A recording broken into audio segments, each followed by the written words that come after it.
My wife and I basically shared our whole childhood, from playing in the backyard with water balloons to walking to school together.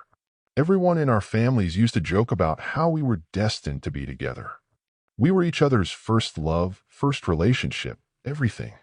After finishing our degrees, we got married in a small ceremony by the lake. We were lucky enough to find a house near our parents. My aunt was moving to Florida and offered us a great deal on her place. Everything fell into place perfectly. 3 years into our marriage, we welcomed twins.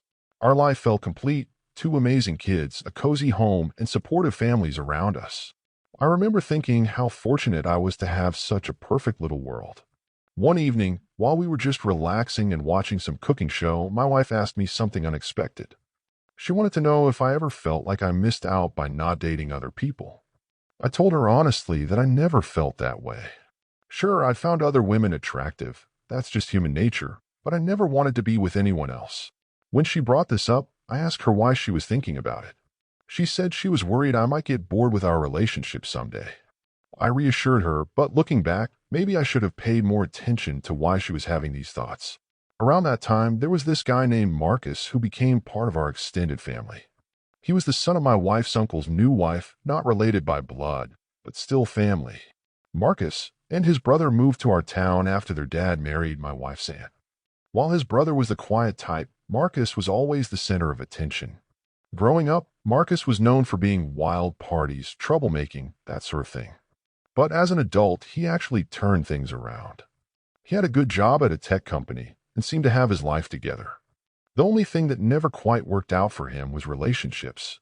He'd date someone for a while, but it would always fall apart before getting serious. When Marcus broke up with his latest girlfriend, it hit him harder than usual. He asked both my wife and me to come over and talk. My wife, being the caring person she always was, offered to bring him dinner and keep him company. I stayed home with the kids, thinking it would be better not to crowd him when he was feeling down.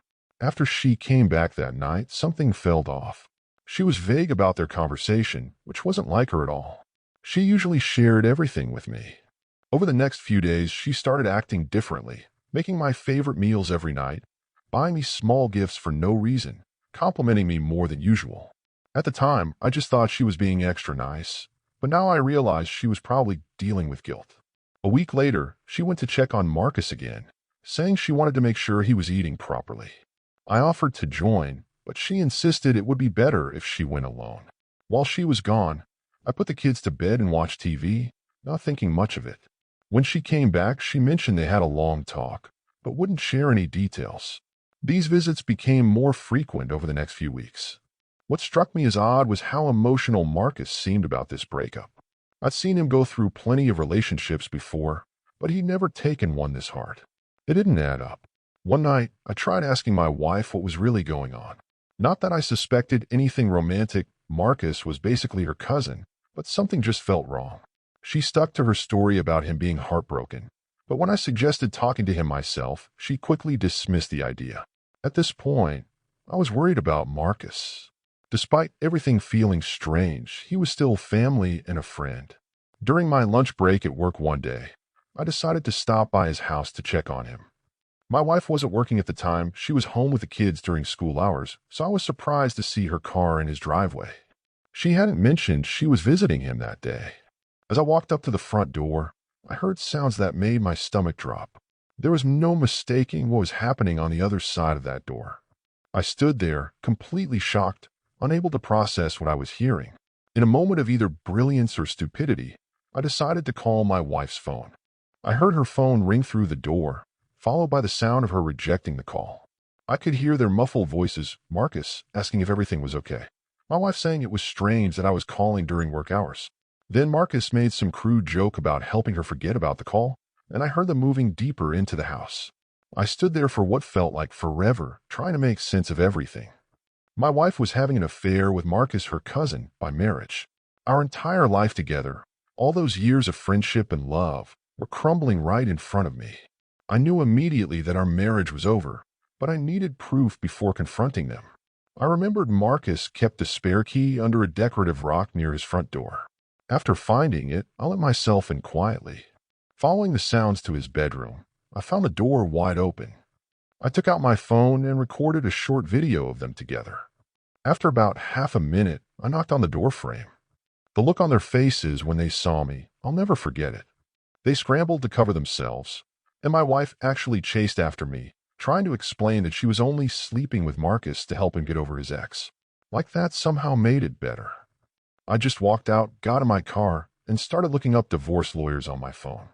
I took the rest of the day off work, picked up the kids from school, packed some bags, and went to stay with my parents. I sent my wife one text letting her know the kids were safe, but I needed space.